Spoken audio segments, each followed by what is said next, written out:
O Lakers jogou a primeira partida da pré-temporada deste ano contra o Minnesota.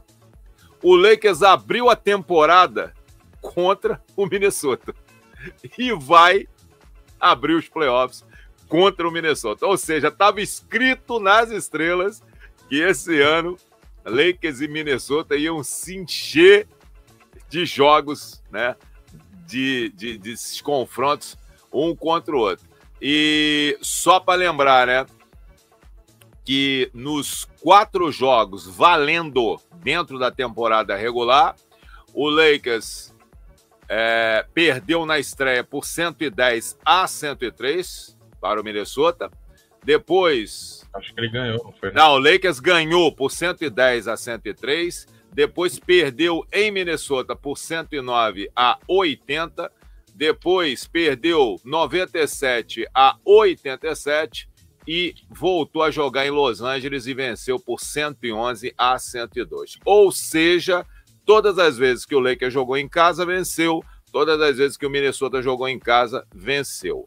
Sendo que, contudo, todavia, entretanto, isso tudo, né, já sem a presença de Luka. Agora temos a presença de Luka. Aliás, eu acho que o Luka chegou a jogar contra os Wolves no dia 27 de fevereiro, se não me engano, né? Se não me engano.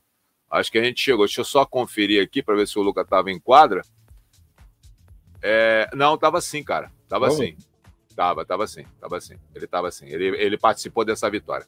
O Luka estava 111-102, o Luka jogou esse jogo, sim. E o LeBron terminou a partida com 33 pontos e 17 rebotes. Foi só isso a brincadeira do LeBron. Então, Lakers e Minnesota voltam a se enfrentar agora nos playoffs, ou seja, jogaram 4 partidas, mais a partida da pré-temporada 5 e agora, no mínimo, mais 4. Então, vão se cansar de olhar um para a cara do outro. São, no mínimo, 9 jogos durante essa temporada 24-25. E Vitor, até na questão do matchup, porque a gente tem um problema, entre aspas, é a questão de não ter um big, e a gente vai enfrentar uma defesa pesada com Rudy Gobert, com Naz Reid, que é um cara que não é center, mas é um cara alto e que ajuda bastante na questão defensiva. Só que a gente tem que entender o seguinte: JJ já abriu mão do esquema de ter um big. Pode até ser que o nosso queridíssimo Max Kleber esteja disponível para iniciar uma segunda rotação, quem sabe, né, na próximo sábado. Não levo muita fé, mas não houveram nenhuma dispensa em relação a alguém para Trey Jameson ou Coloco serem efetivados para pós-temporada.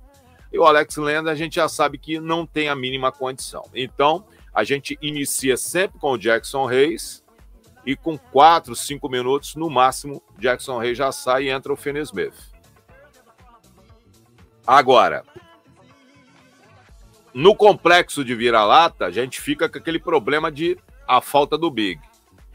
Mas o esquema tático já está todo preparado para a gente não jogar com o big. Simples assim. A gente não vai ter um Jackson Hayes com mais de 15, 20 minutos no jogo, se tiver 20 minutos. Que às vezes é 13, é 14, se muito. Por quê? Porque o JJ já efetivou o esquema da gente trabalhar com esses 5 jogadores, quando o Jackson Hayes não está em quadra, esses 5 jogadores nessa rotação, de uma transição muito rápida em relação à movimentação e espaçamento de quadra.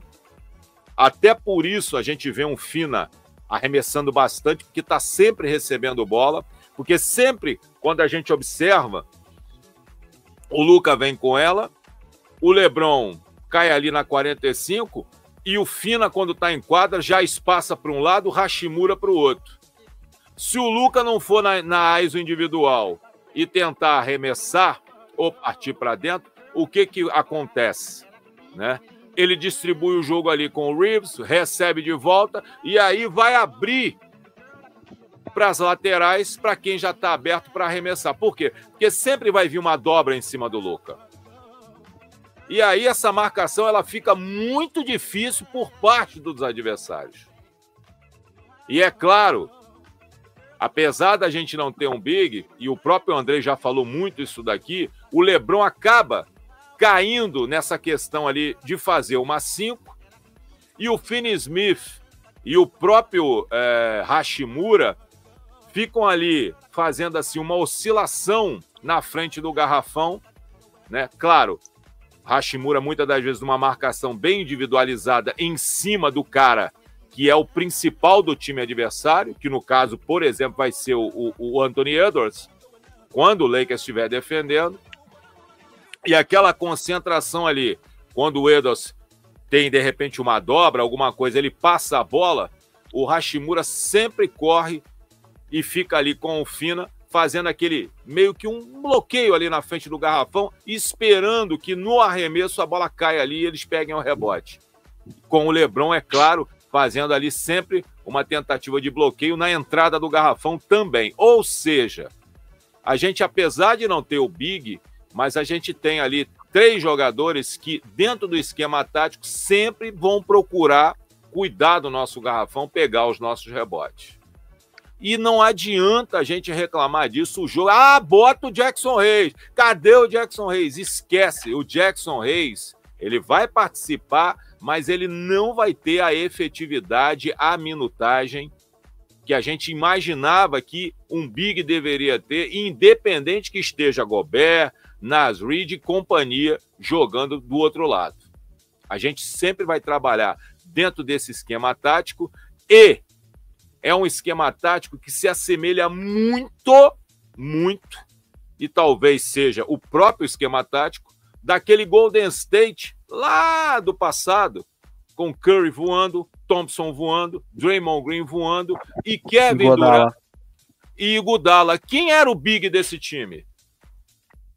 Em alguma ocasião, bom dia para todo mundo, quem caiu até no colo do Varejão, né? Em alguns momentos aí, né? Mas o Varejão poderia dizer que seria ali o Jackson Hayes da Hayes. Zaza Pachulia jogava uns minutos. Zaza Pachulia, bem lembrado. Pouquíssimos minutos, exatamente. É algo mais ou menos bem parecido.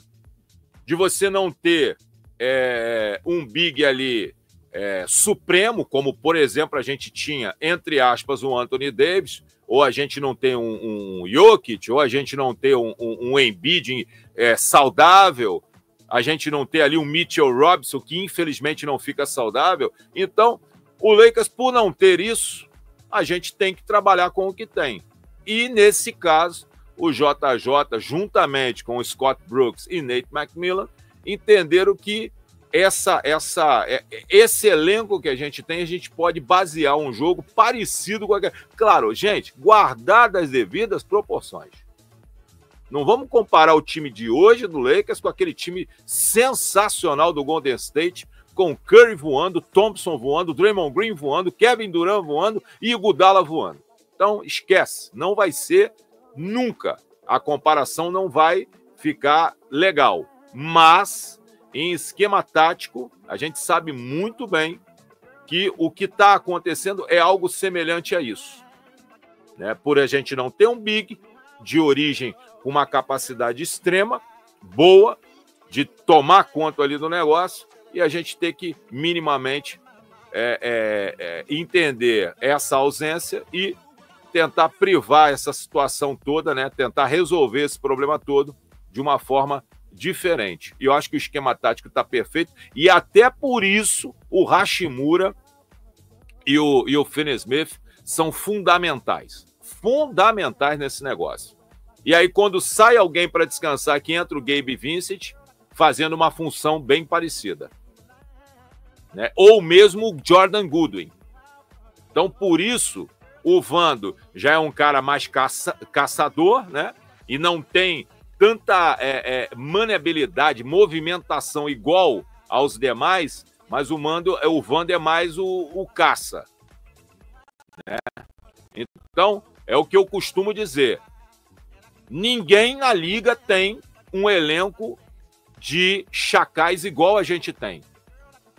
E o esquema tático é justamente para aproveitar esses caras, independente do tamanho deles.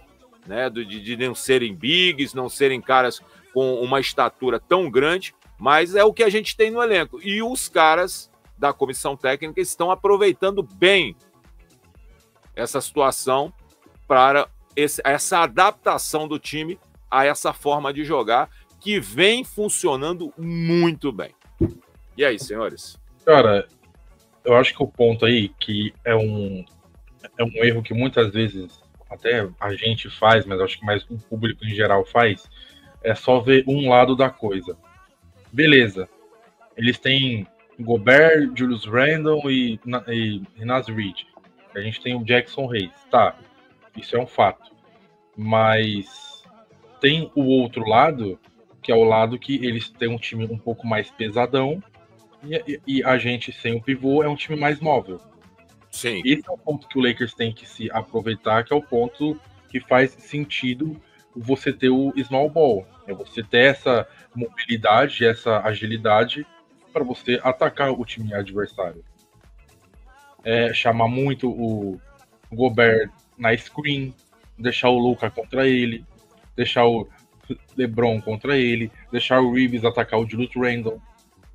São essas vantagens que é o outro lado que pouca gente fala. Que é muito mais fácil você falar, nossa, os caras têm o Gobert. Não, como também se o Gobert fosse fazer 30 pontos no Lakers, pelo amor de Deus. Não é como se fosse um Anthony Towns, sei lá, até um Zubat da vida, um Jarrett Allen, cara. Se o Gobert com a bola na mão é grosso. É só ponte aérea.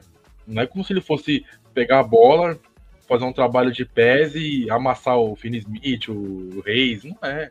Então, assim, eu tô bem confortável com esse matchup aí.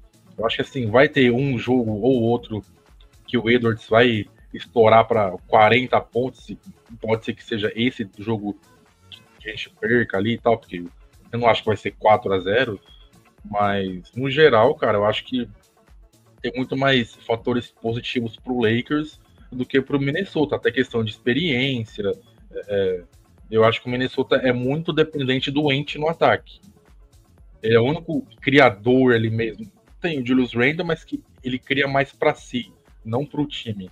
E fora que o Julius Randle já é histórico, que em playoffs ele cai um pouco, né? O aproveitamento dele. Então, assim, é basicamente o Ent e os seus comparsas. Então, se o Redick ele conseguir montar um esquema para inibir um pouco o Ent, às vezes mandando uma blitz nele, mandando uma trap, que seria uma dobra, algo do tipo, você pode complicar o jogo do Minnesota. Só que tem um fator que o Lakers também tem que tomar cuidado, que o Minnesota, acho que é um dos 5, 6 times que mais mata a bola de 3 da liga. Até me surpreendeu isso, porque eu falei, pô, tem o Gobert e o Julius Randle, que não mata a bola de 3. Eu acho que eles vão ser o 15º. Quando eu olhei e era top 6, eu falei, ué, mas quem que mata a bola lá? Aí depois que eu parei pra pensar, tem o Ent, tem o DiVincenzo, tem o J.D. McDaniels, Nas Reed mata umas bolinhas. Alexander Walker também. Tem o Walker, o Walker também mata.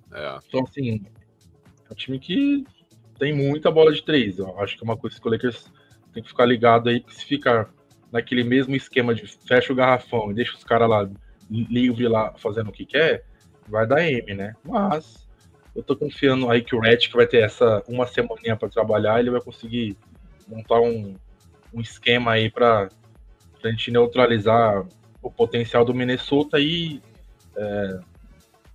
o nosso se aflorar cada vez mais nesse matchup contra eles.